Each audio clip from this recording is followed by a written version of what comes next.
कई जगह पर कारकामशा को मैरिज और बच्चों से जोड़कर देखा गया है। मेलबर्न स्ट्रिंग्स का उन्होंने लिखा है कि ऋषभ लगन की कुंडली हम देख रहे थे, उसमें चार्ट में तो 7000 मूल ग्रह मार्स एंड सैटर्न दोनों का एस्पेक्ट उसका प्रभाव होना चाहिए। आपको क्या लगता है कैसे इसको लगाएं? अब यही अगर ये बुध बली होता और तब शनि मंगल की दृष्टि होती तो हम कहते संतान है और आपको दुखी कर रही है।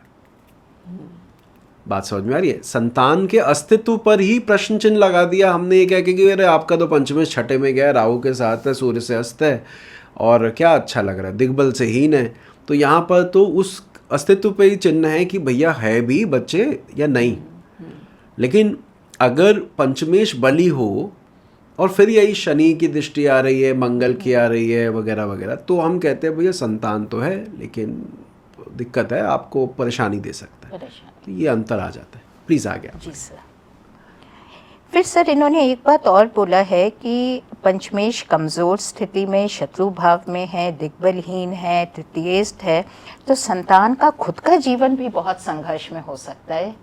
संतान का खुद का जीवन भी संघर्ष में हो सकता है। ठीक है, इस पॉइंट को आगे हम डिस्कस करते हैं, थोड़ा और पॉइंट आने देते हैं, फिर इसमें ऐड ऑन करेंगे। सर ये इनका इसके बाद इन्होंने बस सम अप किया था कि संतान के विषय में कोई ज़्यादा सुख जातक को देखने को नहीं मिलेगा और हमेशा बच्चों के बारे में चिंतित और परेशान रहेंगे। इस पर मैं सोच रहा हूँ अभी मैं कुछ कमेंट करूंगा तो सस्पेंस खुल जाएगा। आप थोड़ा इसको लेट लेके चलते हैं। अभी हमें ये नहीं पता जातक कौन है, पुरुष है या स्त्री, ये भी नहीं पता। दूसरा हमारे को ना बच्चों के बारे में भी नहीं पता, वो सस्पेंस के लिए एंड के लिए ही रखते हैं। नहीं मैं सबको दर्शकों को भी बता दूं, इला जी और एनम जी को भी अभी नहीं पता कि उनके साथ क्या हुआ है एंड या कौन है वो, क्या उनके लाइफ का क्या रहा। और एक और चीज़, अभी हमने स्क्रीन पर, टेलीविज़न पर भी हम साथ में चार्ट वो ओपन करके बैठे हैं, स्क्रीन पर देख रहे हैं, जिससे कि अगर कुछ पॉइंट जो वो लिखा हुआ है वो उसके साथ रिलेट कर पाए कि क्या बोला गया। तो एनम जी, अभी हमने जो आंसर पढ़े ये तो वो थे जिन्हें लाइक ज़्यादा मिले। अब कुछ ऐसा आंसर जो आपको लगा हो अच्छा था, लाइक में थोड़ा मात खा गया या नहीं, लेट मैसेज किया, तो प्लीज़ बताइए। ऐसे बहुत सारे आंसर हैं जिन्होंने लोगों ने और सब ने कवर करे हैं बहुत सारे पॉइंट्स। एक आंसर जो मैंने चूज़ करा वो है रामकृष्ण जी का, रामकृष्ण के हैं। उन्होंने फिर वो जातक के बारे में जैसा लिखा मैं पढ़ के बताती हूँ। पहले उन्होंने जातक की डेट ऑफ बर्थ, टाइम सब निकाल के दिया। उसके बाद लिखा कि D1 कुंडली में लग्न पाप कर्तरी में है मंगल व केतु के कारण। तो पहले तो जातक पाप कर्तरी में, फिर लग्नेश शुक्र नीच का है, उस पर शनि और मंगल की दृष्टि है, ये हम पहले भी हमने देख लिया। मंगल इस लग्न का नंबर 1 शत्रु है और पंचम भाव व शुक्र पर वक्री गुरु की दृष्टि है, ये हम बात कर चुके हैं। इस लग्न के लिए गुरु कारक है, राशि स्वामी बुध अस्त हैं और इस तरह लग्नेश व राशि स्वामी शुक्र व बुध बलवान नहीं हैं। तो योग कारक शनि की दृष्टि का महत्व बहुत ज़्यादा नहीं है, इसलिए क्योंकि लग्नेश व राशि स्वामी दोनों ही निर्बल हैं। वो कहते हैं ना, कौन सा था अभी वो लाइन याद नहीं आ रही, जिसमें कहते हैं कि जब तक खुद नहीं लगो तब तक वो होता नहीं है। कहानी थी ना, खेत में वो चिड़िया का घोंसला होता है, वो कहता है जब तक वो खुद नहीं आएगा तब तक कोई हमें नहीं हटाएंगे। हाँ। तो वही वाली बात यहाँ लग रही है कि भाई हाँ, वो मुद्दई चुस्त गवाह सुस्त, नहीं उल्टा बोल दिया मैंने, सही है। सो यहाँ पर वो कह रहे हैं भैया वो तो शनि तो दे देगा कुछ जो भी उसको देना होगा, पर नेटिव खुद इतना केपेबल नहीं लग रहा है मुझे, जो समझ में आ रहा है। चलिए खैर आगे बोलिए आप। तो ये पॉइंट मुझे इनका अलग लगा, इसलिए मैंने शेयर करा। उसके बाद लिखते हैं कि संतति कारक गुरु वक्री हैं और इस लग्न के लिए गुरु अकारक भी हैं। इस तरह भाव भावेश व कारक तीनों पीड़ित हैं और संतति कुटुंब की ही सदस्य कुटुंब स्थान भी देखना चाहिए। तो इस पे आपका हमें व्यू चाहिए, क्योंकि कुटुंब स्थान में इसमें भी पाप ग्रह मंगल बैठे हुए हैं। राइट। तो इस पे आप अगर बोले। देखिए हाँ, कुटुंब में संतान भी इंक्लूडेड है, ये बात सही है। मैं थोड़ा डेविएट करूँगा उनकी लाइन से, और क्योंकि कुटुंब की बात हुई, रिसेंटली चार्ट मैचिंग के लिए कुंडली आई मेरे पास, तो क्या हुआ, मुझसे पूछा गया कि ये 2 पत्रिकाएं हैं, आपको कैसी लगी? मैंने कहा ओवरऑल सब अच्छा है, आपको करना चाहिए, ये सब है। तो कह रहे और थोड़ा डिटेल में बताएं। तो मैंने कहा ठीक है, ये डिटेल में ये है कि अगर आपकी न्यूक्लियर फैमिली है तो ये बच्ची का चार्ट बहुत ज़्यादा अच्छा है, लेकिन अगर आपकी जॉइंट फैमिली है तो फ्रिक्शन के चांसेस बहुत हाई दिखते हैं। मैं ऐसा इसलिए कह रहा था क्योंकि सेकंड हाउस में जब ज़्यादा मेलेफिक प्लैनेट हो, तो क्योंकि वो कुटुंब का घर है, जैसा कि अभी राम जी ने बताया, तो वहाँ पर परिवार में ज़्यादा लोग हुए तो आपको वहाँ पे एडजस्ट करने में दिक्कत आएगी, क्योंकि you have malefic in second. इसमें 2 परेशानियाँ आती है। एक तो second is not only for कुटुंब, it also represent how you express yourself, आप बोलते कैसे हो, आपकी वाणी कैसी है। अब वहाँ आप 2 पापी ग्रह लेकर बैठे हैं तो आप बोलने में भी आप सीधा बोल देते हैं, ब्लंट बोल देते हैं, अब उसका इम्पैक्ट भी पड़ता है।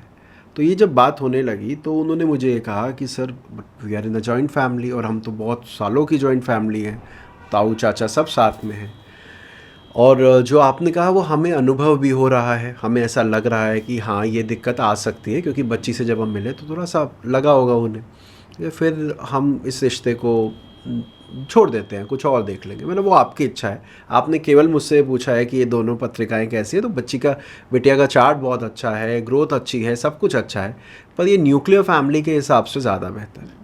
अब आते हैं अपने वापसी इसी विषय पर। मैं ये कहना चाह रहा था कि देखिए, संतान के लिए सेकंड हाउस को देखना ये थोड़ा ज़्यादा हो जाता है, क्योंकि उसमें बहुत सारे लोग हो सकते हैं, माँ बाप हो सकते हैं। आप मुझे एक बात का उत्तर दीजिएगा, आप दोनों यहाँ पर बैठे हैं, भगवान ना करे पर अगर एक व्यक्ति की संतान नहीं है पर जॉइंट फैमिली में है, उसके भतीजे हैं, उसके भतीजियाँ हैं, परिवार में बहुत सारे लोग हैं, तो क्या सेकंड हाउस अफ्लिक्टेड मिलेगा हमें? नहीं मिलेगा, क्योंकि वो तो पूरा सिस्टम है, उसके पास सपोर्ट है।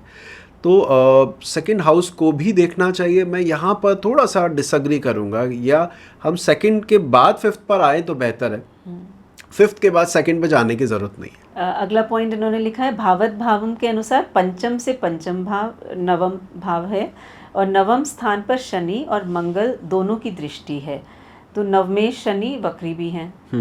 फिर पंचमेश बुध से 6, 8, 12 स्थानों में पाप ग्रह हैं, और अनुक्रम में केतु, मंगल और राहु जो कि यहाँ पर विराजित हैं। तो चंद्र कुंडली से भी फिर उन्होंने देखा, चंद्र कुंडली में राशि स्वामी बुध अस्त हैं, लग्न में मंगल बैठे हैं, कुटुंब स्थान में शनि हैं, और पंचमेश शुक्र नीच राशि में पंचम स्थान से व्यय स्थान में है, तो उस पर शनि और मंगल दोनों की दृष्टि है, जो अभी आपने पॉइंट लेकिन बता दिया कि इस केस में शायद वो इतना वैलिड नहीं होगा। फिर गुरु लग्न कुंडली का अष्टमेश वक्री होकर पंचमेश शुक्र को देख रहे हैं, और पंचम से पंचम नवम स्थान होता है, और पंचमेश शनि भी वक्री हैं यहाँ पर। फिर उन्होंने D9 में डिटेल में लिखा है कि यहाँ भी लग्नेश चंद्र नीच राशि में पंचम भाव में है, और अष्टमेश शनि की दृष्टि है। और ये कुंडली D1 की तरह देखें तो चंद्र के कुटुंब स्थान में भी फिर उन्होंने चंद्र का कुटुंब स्थान भी टच कर लिया। उसके आगे हम आए तो शनि और बुध नपुंसक ग्रह हैं, ये उसमें लिखते हैं, इस उनकी राशि भी नपुंसक है, और D1 का लग्नेश शुक्र बुध की मिथुन राशि में है। यह शुक्र चंद्र कुंडली का पंचमेश भी है। पहले जो सबसे अच्छा पॉइंट मुझे आज के वीडियो में लगा, जो अभी तक कवर नहीं हुआ था, इन्होंने कवर किया, वो क्या किया, इन्होंने 5th लॉर्ड को लगन बनाकर उससे 6ठे, 8वें और 12वें पापी ग्रहों के बारे में बताया। जी सर। ठीक है, ये बहुत इम्पॉर्टेंट पॉइंट है। जब हम एक चार्ट को देखते हैं तो हम भाव को तो फोकस करते ही, हम भावेश को भी फोकस करना चाहिए, और करते भी हैं कि भावेश से 3, 6, 10, 11 कौन है, भावेश को कौन देख रहा है। तो ये पॉइंट बाकी आंसर्स के कंपैरिजन में सबसे मतलब कंपैरिजन तो खैर नहीं हो सकता, सबने अच्छा लिखा है, पर ये पॉइंट भी बड़ा अच्छा था, हाईलाइट करने लायक है, आपने बिल्कुल सही चुनाव किया है। रही बात जो दूसरी एक और इन्होंने बोली कि नपुंसक ग्रह की राशियाँ भी नपुंसक हैं। ठीक है, ऐसा मैंने जो अभी सुनने में आया मुझे, पर मैं इससे सहमत नहीं हूँ। एक निर्बीज राशि का कॉन्सेप्ट होता है ना। और निर्बीज राशि में सबकी राशियां आ जाएं, आप देखेंगे जिनको आप बहुत कहते हैं कि ये तो बड़ा बलवान है, सिंह राशि को ही ले लीजिए, सूर्य को तो बड़ा बलवान मानते हैं, वो कहीं से नपुंसक नहीं है, पुरुष है, उसकी राशि आपने नपुंसक निर्बीज की हुई है। तो यहाँ पर आपको 3, 6 और 10, 11 चारों को एक पेंट नहीं कर सकते कि ये नपुंसक राशियाँ है। तो ये था कि मुझे बीच में मुझे लगा कि हमें बोलना चाहिए। बाकी तो आंसर बहुत अच्छा है इनका। लास्ट में बस उन्होंने ये इसको कंप्लीट ऐसे किया है, इस तरह भाव, भावेश और कारक का नियम भावत, भावम और पंचमेश का बुध और शनि के नवांश में होना लग्नेश को निर्बली बनाता है और संतति का ना होने के संकेत भी देता है। तो इनका मानना है, इनको लगता है कि हो सकता है संतान ना भी हो, परिस्थिति बहुत खराब दिखती है। ठीक है जी। इला जी प्लीज़ अब आप बताइए, आपने कौन सा आंसर ऑप्ट किया जो अच्छा लगा? सर मुझे दिवनीत सोनी जी का आंसर अच्छा लगा काफ़ी। एक तो उन्होंने कालपुरुष की पंचम राशि 5th लॉर्ड को इंक्लूड किया है इसमें। और जैसे Mercury is 5th lord in 7th house with sun, कालपुरुष के 5th लॉर्ड के साथ हैं। ठीक है। And both Mercury and Sun will move to 6th house, will be in Rahu Ketu axis, showing ups and downs in attaining child. फिर इन्होंने 5th भाव, 5th लॉर्ड, कारक सबको अलग अलग बहुत सिंपल लैंग्वेज में करा है। कारक Jupiter is 8th Lord and 11th Lord. A कारक for Taurus lagna is aspecting both 5th house and 5th lord, partial drishti. And Sun, Kalpurush 5th Lord, is in Revati Nakshatra, a Gandamul Nakshatra at 21.50 degrees, so it misses Gandant. Okay. Hence, native will have struggles in having a child as Jupiter is retro. Native will have to struggle again and again to attain progeny. Jupiter being Karak of progeny will give childbirth but with struggle. So, एक point जो मुझे याद आ रहा है, शुरुआत में हमने discuss किया था, काल पुरुष की छठी राशि के पंचम में आने को आया था हमारे बीच। और अब देवनीत जी ने जो हाईलाइट किया वो कहा काल पुरुष की 5वीं राशि अफ्लिक्टेड है कि नहीं, या वो उसकी पोजीशन क्या है। एंड एक बड़ा अच्छा पॉइंट यहाँ पर उन्होंने बोला कि कुंडली का 5th लॉर्ड काल पुरुष की 5th लॉर्ड के साथ है। अब ज़रा इसको हम अपनी कुंडलियों पर अगर लगाएं तो अगर किसी का भी 2nd लॉर्ड काल पुरुष के 2nd लॉर्ड वीनस के साथ है तो हम कहते हैं पैसे वाला होगा। ठीक है। मेरी कुंडली का 3rd लॉर्ड अगर मंगल के साथ है जो काल पुरुष का 3rd लॉर्ड है तो हम बोलेंगे जातक पराक्रमी होगा। तो ये बात बिल्कुल सही है कि काल पुरुष के उस भावाधिपति से भावेश की युति को शुभ माना गया है। यहाँ पर ये नियम कब नहीं लगता वो भी डिस्कस कर लेते हैं।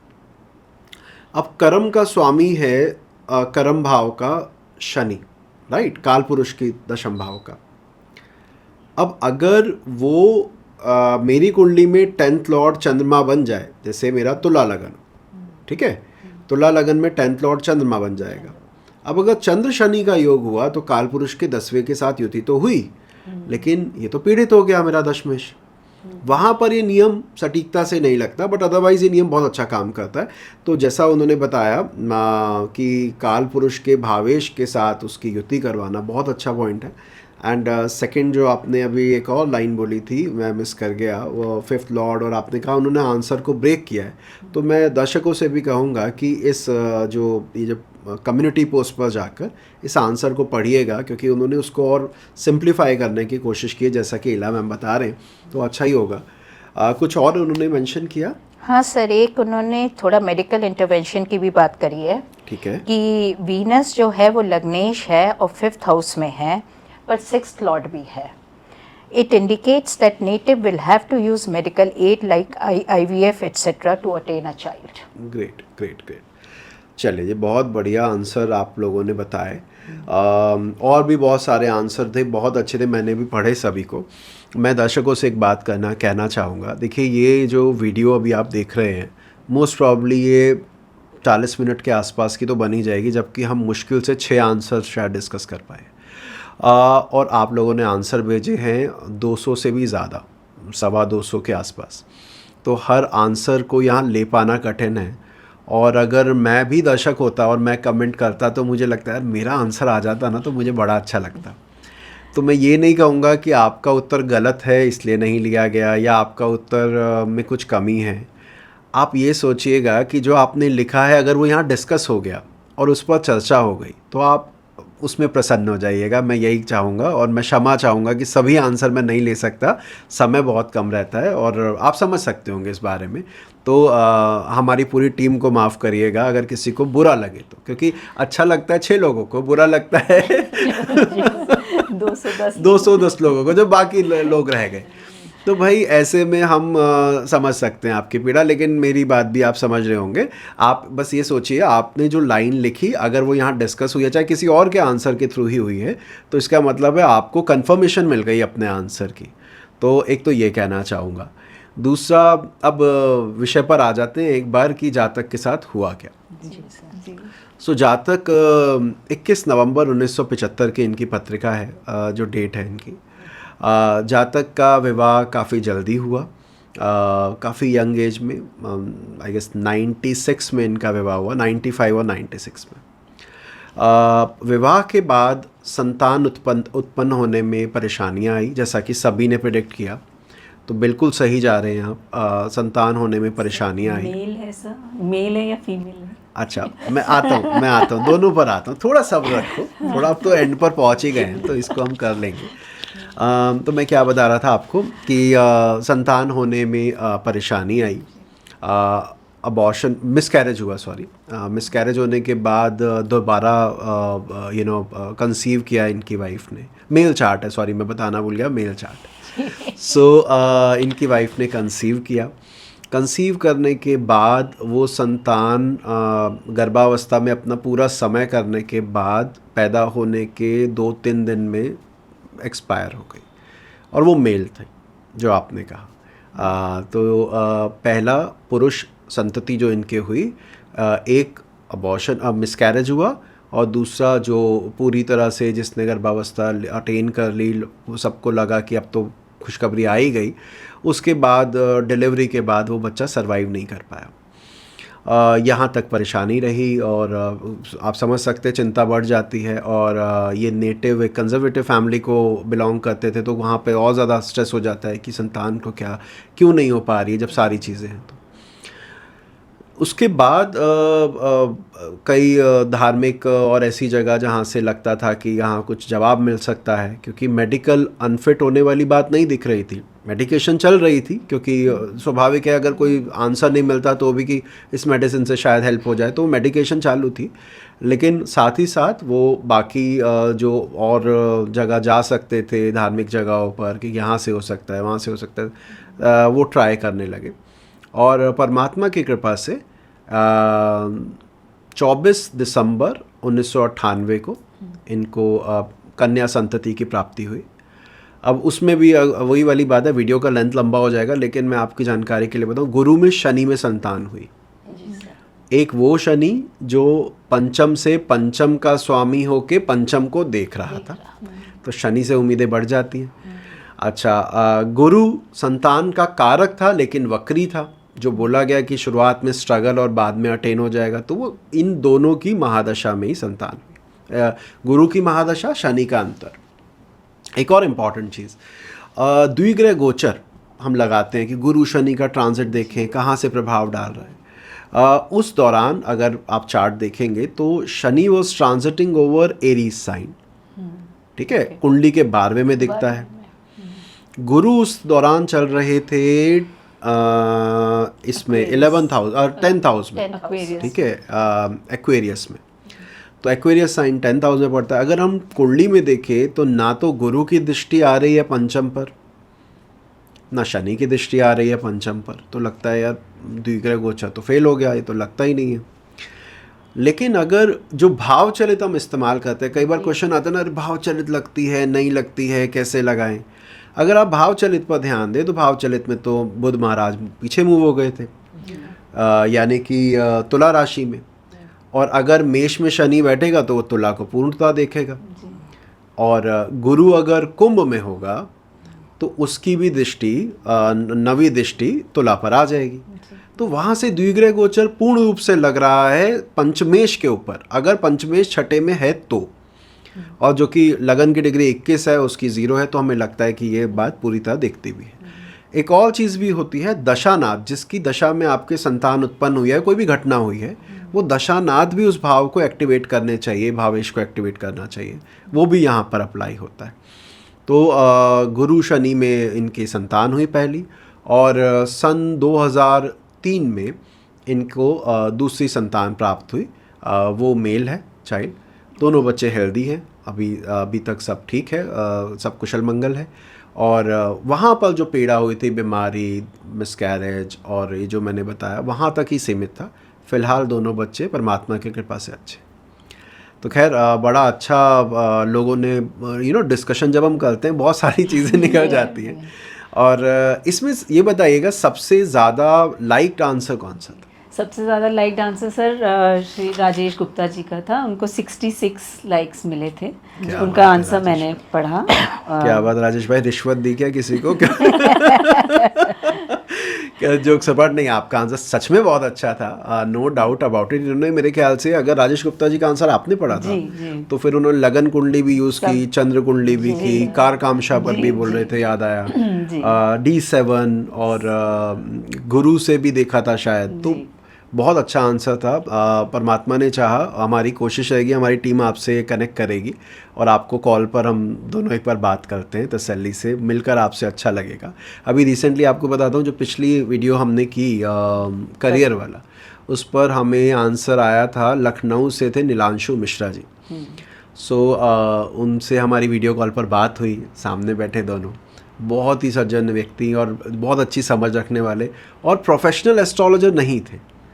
मैंने पीछे 2 आंसर जो मैंने देखे हैं ना, यही मैं क्लास में भी कई बार कहता हूँ कि जो लोग कहते हैं ना हम तो ज्योतिष करियर की तरह लेकर बढ़ने आए हैं, उनसे ज़्यादा बेहतर वो करते हैं जो एज अ हॉबी इसको सीख रहे हैं, क्योंकि वो डीप जा पाते हैं। तो पहला जब आंसर जिन्होंने दिया था वो कुणाल मेदी थे, आसाम से, 19-20 साल का लड़का था और अपना वो साथ में एज अ हॉबी एस्ट्रोलॉजी कर रहे थे। अब इनसे मिला मैं नीलांशु मिश्रा से, तो ये भी जहाँ तक मेरी जानकारी है प्रॉपर प्रैक्टिस नहीं कर रहे थे, ऑल चीज़ों में लिप्त थे, लेकिन बहुत बहुत अच्छी समझ रखी थी। ऐसे ही राजेश गुप्ता जी, आपसे ज़रूर हम मिलेंगे आगे, भगवान ने चाहा तो। और यहाँ पर एक और इम्पॉर्टेंट चीज़ मैं डिस्कस करना चाहूँगा। एक हमारे आप कमेंट सेक्शन में जाइएगा, जसिंता प्रसाद जी हैं, उन्होंने लिख दिया था ये कि गुरु की महादशा में संतान की प्राप्ति होगी। ठीक है, तो उन्होंने आंसर पूरा नहीं एलेबोरेट किया, सिर्फ एक लाइन में लिखकर अपना चले गए। तो जसिंता भाई बहुत बढ़िया, गुरु में ही हुई, गुरु में शनि में हुआ। और इन आंसर्स के अलावा भी बहुत सारे आंसर थे, तो बहुत अच्छे थे, लेकिन टाइम की वजह से हम नहीं ले पाए। जैसे सोमश्री का आंसर था, प्रिंस जैन का था, अंजू बंसल जी का था, और करुणा कश्यप का था। तो उन सब को भी बधाई कि भाई आपके उत्तर बहुत अच्छे थे, बहुत अच्छे लगे हम सभी को। और आप सभी दर्शकों से मेरी रिक्वेस्ट रहेगी और सलाह भी रहेगी कि जो भी क्वेश्चन आपके पास आता है, जो चार्ट आता है, उस चार्ट को देखकर आपको क्या लग रहा है उसको ज़रूर लिखें, बताएं, क्योंकि ये सब्जेक्ट ना बुकिश नॉलेज अटेन करने से नहीं आता है। क्यों है नम जी, एला जी? कि भाई जितना आप प्रैक्टिस करेंगे, और यहाँ पर खोने को कुछ नहीं है। जब आप क्लाइंट के सामने बैठकर बात बता रहे होते हैं तो एक डर ये होता है कि क्या होगा अगर मेरी लाइन गलत हो जाए। और इस पर कभी अलग से वीडियो बनाएंगे कि ये डर हर ज्योतिषी को होता है, होना भी चाहिए। और ये डर क्यों, किन किन कारणों से होता है। अभी मैं इला जी से थोड़ी देर पहले बात कर रहा था, एनम जी, तो इला जी बोली कि सर किसी को गलत गाइड करने से बेटर है गाइड ना करना। मैं राइट? आपने बड़ा अच्छे ढंग से बात रखी। तो एक ये फियर है कि मेरी वजह से किसी का गलत ना हो जाए। आप चाहे कितने साल लगा दें इस फील्ड में, लेकिन ये डर आप में बना रहना चाहिए कि भाई मैं अगर कुछ गलत कह जाता हूँ या कह जाती हूँ तो इसका एक नेगेटिव इम्पैक्ट क्लाइंट पर आ सकता है। और दूसरा होता है आपकी इमेज का। काफ़ी सारे लोगों को मैं जानता हूँ, उनको अपनी इमेज का डर होता है। अरे अगर मैंने गलत बोल दिया तो सामने वाला क्या सोचेगा। और मैं सभी जिनके आंसर पढ़े उनको मैं थोड़ा बहुत अपनी तरफ सुझाव जो दे रहा था, ये मत सोचिएगा मैं आपके आंसर में गलती निकाल रहा हूँ, गलती मैं भी करता हूँ और बहुत ज़्यादा करता हूँ। लेकिन ये था क्योंकि डिस्कशन हो रहा है तो इसमें कुछ और क्या ऐड ऑन हो सकता है, इस पॉइंट को मैं कैसे देखता हूँ, मैंने अपनी राय रखी है। तो बिल्कुल बुरा नहीं मानिएगा कि कल ये ना होता नहीं है कि मेरे आंसर को गलत कैसे कर दिया। हमें क्या है, हमने तो बच्चे काफ़ी साल पढ़ाए हैं तो हमें आदत रहती है कि अगर कुछ गड़बड़ है तो थोड़ा बोल दें, ठीक है। लेकिन जिस फील्ड में अभी हम हैं ज्योतिष में, वहाँ पे तो आप जानते हैं सभी एज ग्रुप के लोग हैं, तो कई बार ईगो हर्ट हो जाती है, तो ऐसा नहीं करिएगा। बाकी एनम जी धन्यवाद, इला जी धन्यवाद। बहुत कुछ सर सीखने को मिलता है ऐसे डिस्कशन से, और जब सबके हम आंसर्स पढ़ते हैं और खुद भी एनालिसिस करते हैं और दूसरे पॉइंट ऑफ व्यूज भी देखते हैं तो बहुत कुछ सीखने को मिलता है। It is a very good. और सर सबसे पहले आपसे सीखा था कि कभी भी संतान के लिए डिनायल बोलने से पहले हर तरीके से चेक कर लो। और वो बहुत ज़रूरी है, और वो हमारे बहुत सारे जिन्होंने आंसर्स दिए हैं दे बहुत कंप्लीट आंसर्स दिए हैं। हाँ, अब ये सोचिए जिन्होंने भी आंसर दिए, looking for hope in the chart जैसे आप बोलते हैं, तो वो कहीं मिस नहीं करें। तो बिल्कुल बिल्कुल आप सही कह रहे हैं कि जो आंसर्स बहुत सारे, अधिकतर आंसर में यही था कि संतान हो जाएगी, विलंब के साथ दिखता है, किसी ने कन्या संतति भी बताई कि ऐसा होगा वैसा, तो वो बहुत अच्छे अच्छे आंसर थे। अगली बार मिलते हैं किसी और चार्ट के साथ, किसी और कुंडली के बारे में बात करेंगे। अभी के लिए इतना ही रखते हैं। जय श्री राम।